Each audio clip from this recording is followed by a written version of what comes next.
ಎಲ್ರಿಗೂ ನಮಸ್ಕಾರ. ನನ್ನ ಹೆಸರು ಕಾರ್ತಿಕ್ ಅಂತೇಳಿ. ನಾನು 3 ಹೊಳೆನರಸೀಪುರ ಪಕ್ಕ ಕಡವಿನಕೋಟೆ. ನಾನು ಪ್ರಜ್ವಲ್ ರೇವಣ್ಣ ಫ್ಯಾಮಿಲಿಗೆ ಮತ್ತು ಪ್ರಜ್ವಲ್ ರೇವಣ್ಣವ್ರಿಗೆ 15 ವರ್ಷದಿಂದ ಡ್ರೈವರಾಗಿ ಕೆಲಸ ಮಾಡ್ತಾಯಿರ್ತೀನಿ. ಈಗ 1 ವರ್ಷದಿಂದ ನಾನು ಅಲ್ಲಿ ಕೆಲಸ ಬಿಟ್ಟಿರ್ತೀನಿ. ಏನು ಬಿಟ್ಟ ಕಾರಣ ಏನಂತಾರೆ, ಇದೇ ಮಾಧ್ಯಮದಲ್ಲೆಲ್ಲ ಬೆತ್ತರಿಸಾಗಿದೆ. ನನ್ನ ಮೇಲೆ ಆಗಿರ್ತಕ್ಕಂಥ ಜಮೀನನ್ನ ಬರ್ಸ್ಕೊಂಡು ಅವರು ನನ್ನ ಹೆಂಡತಿಗೆಲ್ಲ ಹೊಡೆದು ಹಿಂಸೆ ಕೊಟ್ಟು ನನಗೂ ಮಾನಸಿಕವಾಗಿ ಹಲ್ಲೆ ಮಾಡಿ ನಮ್ಮ ಜಮೀನನ್ನ ಬರ್ಸ್ಕೊಂಡಿರ್ತಾರೆ. ಹಂಗಾಗಿ ನಾನು ಅವ್ರ ಮನೆಯಿಂದ ಹೊರಗಡೆ ಬರ್ತೀನಿ. ಹೊರಗಡೆ ಬಂದಮೇಲೆ ನಾನು ಕೇಸ್ ಹಾಕ್ಲಿಕ್ಕೆ ಅಂತೇಳಿ ಹೋರಾಟ ಮಾಡ್ತಾ ಇರ್ತೀನಿ. ಹಂಗಾಗಿ ನನಗೆ ದೇವರಾಜೇಗೌಡರು ಇವ್ರ ವಿರುದ್ಧ ಹೋರಾಟ ಮಾಡ್ತಾ ಇರ್ತಾರೆ. BJP ಮುಖಂಡರಾದಂಥ ದೇವರಾಜೇಗೌಡರು ಹೊಳೆನರಸೀಪುರದಲ್ಲಿ BJP ಕ್ಯಾಂಡಿಡೇಟ್ ಆಗಿ ನಿಂತ್ಕೊಂಡಿರ್ತಾರೆ. ಹಂಗಾಗಿ ಇವ್ರ ಫ್ಯಾಮಿಲಿ ವಿರುದ್ಧ ಹೋರಾಟ ಮಾಡ್ತಾ ಇರ್ತಾರೆ. ನನಗೆ ಬೇರೆ ಯಾರಿಂದಲೂ ನ್ಯಾಯ ಸಿಗಲ್ಲ ಅಂತ ತಿಳ್ಕೊಂಡು ನಾನು ಇವ್ರ ಹತ್ರ ಹೋಗ್ಬಿಟ್ಟು ನನ್ನ ಕಷ್ಟ ಎಲ್ಲ ಹೇಳ್ಕೊತೀನಿ. ಅದಕ್ಕೆ ಅವರಿದ್ದವರು, ನಿನಗೆ ಏನಾಗಿದೆ ನೋವು, ನೀನೇನು ಕಳ್ಕೊಂಡಿದ್ದೆ, ಪ್ರತಿಯೊಂದು ನಾನು ನಿನಗೆ ನ್ಯಾಯ ತೋರಿಸೋಂಥ ಕೆಲಸ ಮಾಡ್ಕೊಡ್ತೀನಿ ಅಂತೇಳಿ ನನಗೆ ಹೇಳಿರ್ತಾರೆ. ಅದು ನಂಬಿ ಅವ್ರ ಹತ್ರ ಹೋಗಿ ನಾನೆಲ್ಲ ಹೇಳ್ಕೊತೀನಿ. ಅದಾದಮೇಲೆ ಅವ್ರೇನು ಮಾಡ್ತಾರೆ, ನನಗೆ ಅವ್ರು ಯಾವುದೇ ಕೇಸ್ ತಗೊಳ್ಳಲ್ಲ, ನಾನು ಬೇರೆ ಲಾಯರ್ ಬಿಟ್ಬಿಟ್ಟು ನಾನು ಕೇಸ್ ಹಾಕ್ತೀನಿ.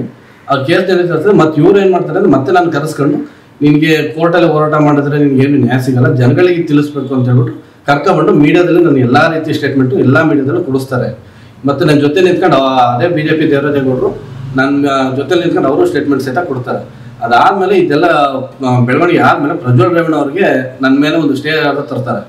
ಇವರು ಯಾವುದೇ ರೀತಿ ಒಂದು ಫೋಟೋ ಆಗಲಿ ವಿಡಿಯೋ ಆಗಲಿ ರಿಲೀಸ್ ಮಾಡಬಾರ್ದು, ಅಶ್ಲೀಲವಾಗಿರೋದು ಅಂತ ಹೇಳ್ಬಿಟ್ಟು ಪ್ರಜ್ವಲ್ ರೇವಣ್ಣ ನನ್ನ ವಿರುದ್ಧ ಸ್ಟೇ ತರ್ತಾರೆ.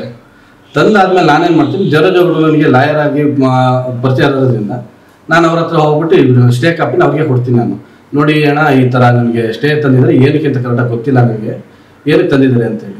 ಅದಕ್ಕೆ ಅವರಿದ್ದರು, ನಿನ್ನ ಹತ್ರ ಯಾವುದೋ ಫೋಟೋ ವಿಡಿಯೋ ಇದೆಯಂತೆ, ಅದಕ್ಕೋಸ್ಕರ ಅವರು ಸ್ಟೇ ತಂದಿದ್ದಾರೆ ಅಂತ ಹೇಳ್ತಾರೆ. ನಾನು ಅದಕ್ಕೆ ನನ್ನ ಹತ್ರ ಇದೆ ಅಂತ ಅವ್ರಿಗೆ ಯಾರು ಹೇಳಿದವರು ಅಂತೀನಿ.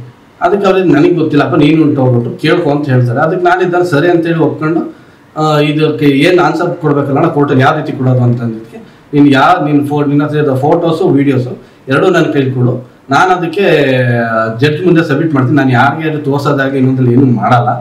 ಜಡ್ಜ್ ಮುಂದೆ ಕೊಟ್ಟರೆ ನಿನಗೆ ಸ್ಟೇ ವೇಕೇಟ್ ಮಾಡೋದಕ್ಕೆ ನಿನಗೇನು ಕಾನ್ ರೀತಿ ತುಡುಕಾಗ್ದಾರಂಗೆ ನಾನು ನೋಡ್ಕೊಳ್ತೀನಿ ಅಂತೇಳಿ ಇದೇ BJP ಅಭ್ಯರ್ಥಿ ದೇವರಾಜೇಗೌಡ ಅವರು ಹೇಳಿರ್ತಾರೆ ನನಗೆ.